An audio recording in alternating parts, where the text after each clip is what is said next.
got a condo in Manhattan. Baby girl, what's happening? You and your ass invited, so gonna get to clapping. Go pop it for a plan, pop it for me. Turn around and drop it for a plan, drop it for me.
Warahmatullahi wabarakatuh. Halo semuanya, perkenalkan nama aku Dina Nur Arumi. Di sini aku akan mengunjungi Museum Prasasti. Ikutin terus ya. Dadah.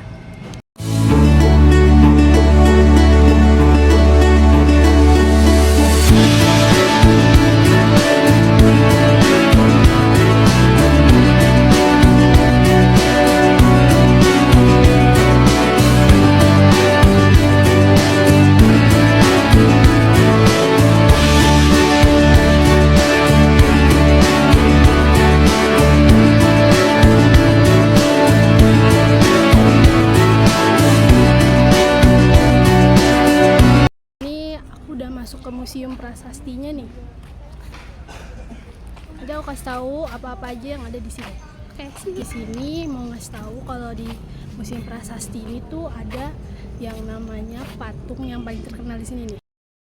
Ini tuh namanya patung wanita menangis atau disebut The Crying Lady. Konon patung ini menangis karena kehilangan suaminya yang terkena penyakit malaria. Ini bentuk patungnya ya.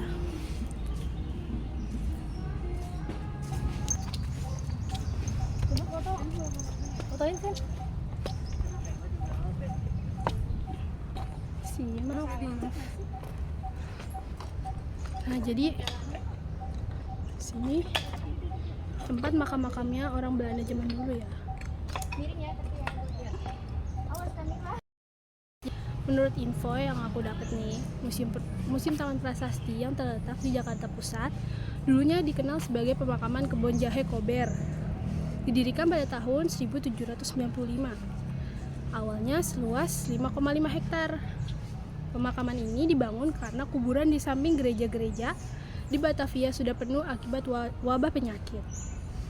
Pemakaman ini dianggap bergengsi karena banyak tokoh penting Belanda dan orang-orang terkemuka dimakamkan di sini, termasuk Olivia Mariam Raffles. Nah, pada tahun 1975 pemakaman ini ditutup dan lahannya dikurangi drastis karena pembangunan kantor wali kota. Kita akan ke makam Olivia Mariam Raffles.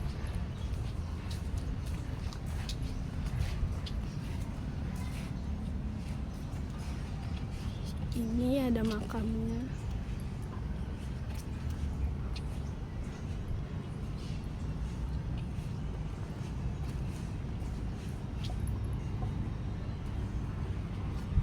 Ya guys, makamnya. Olivia Mariam Raffles adalah istri pertama dari Thomas Stamford Raffles. Ia meninggal karena penyakit malaria di Bogor pada usia 43 tahun. Jenazahnya kemudian dimakamkan di pemakaman Kebun Jahe Kober yang sekarang menjadi lokasi Museum Prasasti. Guys, jadi di belakang aku ini ada makam Sohokji. Sohokji ini adalah seorang aktivis dan penulis yang meninggal pada usia 27 tahun karena keracunan gas beracun di Gunung Semeru pada tahun 1969. Jenazahnya sempat dimakamkan di TPU Kebon Jahe Kober. Namun kemudian kerangkanya diangkat, dikremasi dan abunya ditaburkan di puncak Gunung Pangrango. Di belakangku ini ada makam Hermanus Frederik Scholl. Beliau adalah direktur Sekolah Kedokteran Hindia Belanda atau Stovia. Ia dikenal karena membela para mahasiswa termasuk Sutomo yang kemudian mendirikan Budi Utomo. Kalau soal informasi mengapa dia meninggal itu belum ditemukan ya guys.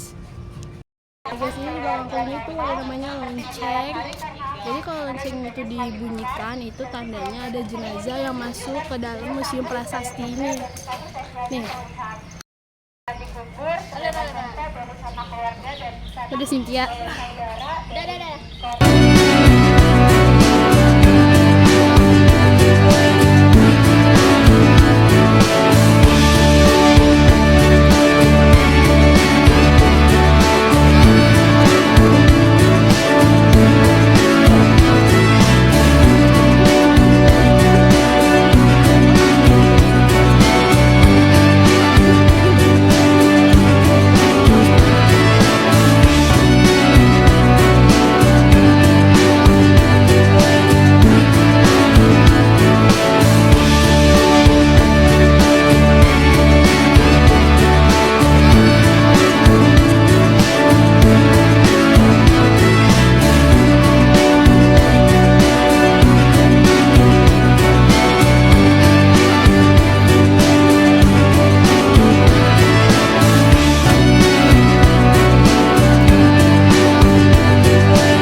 Jadi segitu dulu tentang Museum Prasasti ini. Kurang lebihnya mohon maaf. Kalau ada yang salah boleh dikoreksi ya teman-teman. Dadah, terima kasih.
videoin satu-satu karena ini banyak banget.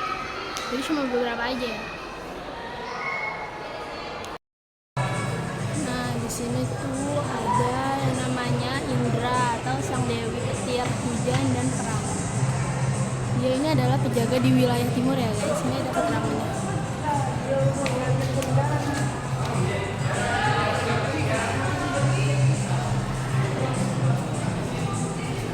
Nah ini ada siswa Mahadewa, yaitu salah satu dewa tertinggi di dalam agama Hindu yang melambangkan kehancuran. Lumayan gede ya.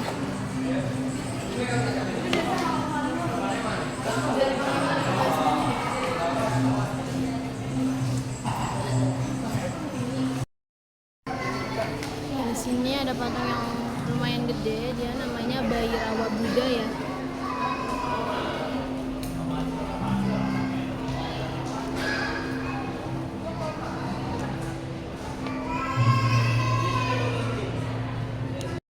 Jadi ini pasti kalian gak asing, ini adalah patung Ganesha, di mana dewa ilmu pengetahuan, kebijaksanaan, dan penyingkiran segala rintangan dalam agama Hindu.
Manusia itu berupa kera seperti ini.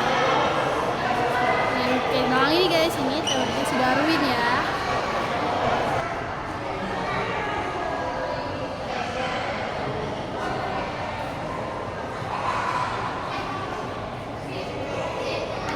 Ini guys, jadi di sini ada kerangka Homo erectus. Jadi kerangkanya itu seperti ini.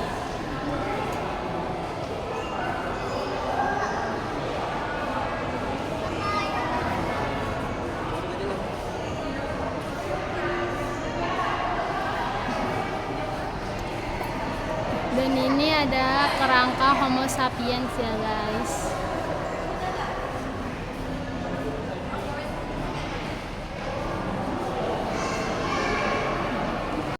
Di sini ada replika tengkorak Homo erectus.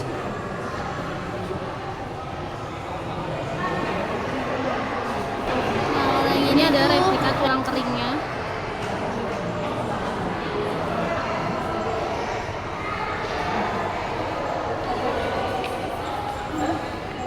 Ini replika rahangnya.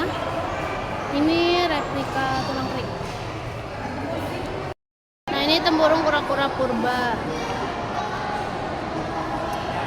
Jenis kura-kura darat yang masih ada sampai sekarang. Nah, temuan fosil ini menunjukkan kemampuan adaptasi dan proses evolusinya yang sangat luar biasa. Biasa membuatnya mampu bertahan hidup dengan kondisi lingkungan yang berubah-ubah. Nah, di sini fosilnya masih ada ya, kura-kura. Sampai sekarang juga masih ada hewan purba. Juga ada kepala kerbau purba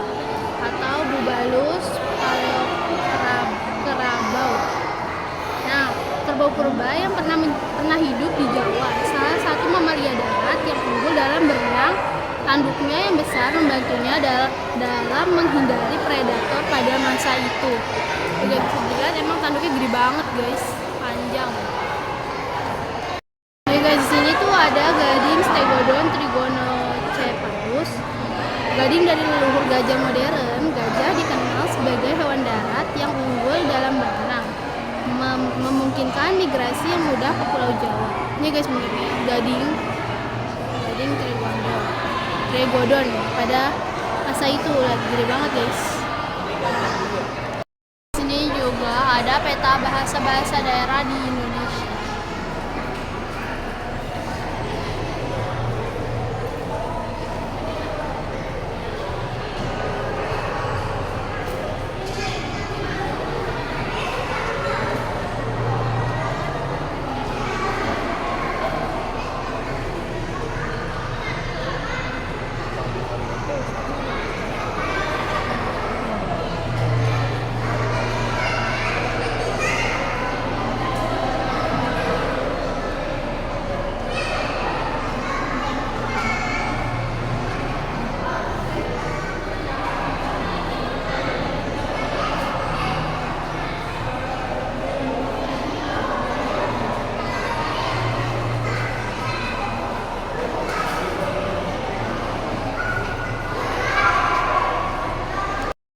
Gajah adalah hewan yang awal mula menghuni Jawa. Itu adalah gajah ya guys.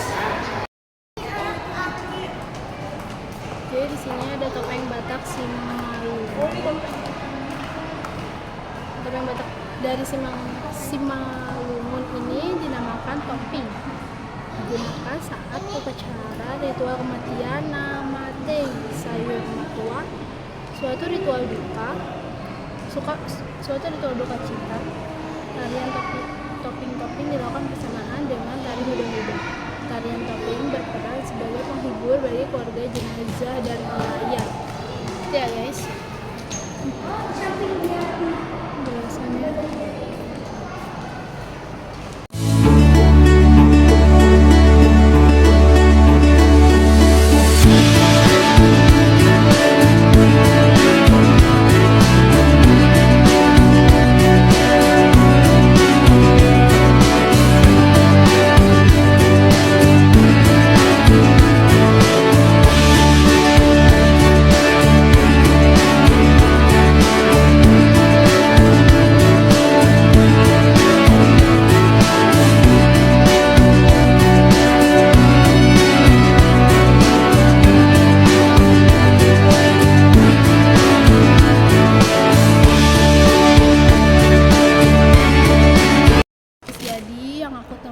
Internet juga tentang museum ini itu Museum Nasional Indonesia yang berawal dari perkumpulan ilmiah Belanda bernama Bataviasch Genootschap pada tahun 1778 adalah museum tertua dan terbesar di Asia Tenggara.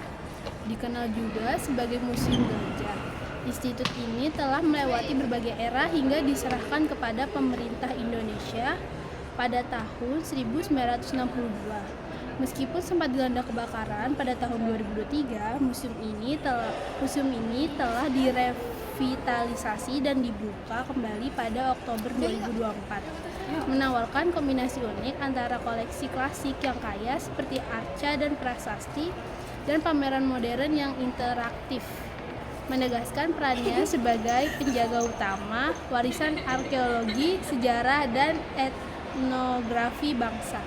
Oke guys, itu aku dapat dari internet untuk menjelaskan sedikit saja ya. Jadi ini ada penjelasannya kapan Islam masuk ke Indonesia. Nah, di sini tuh dijelaskan bahwa Islam masuk ke Indonesia pada saat abad pertama Hijriah, yaitu abad ke-7 Masehi. Tetapi bukti fisik yang mendukung kesimpulan ini masih belum dicari. Jadi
terima kasih.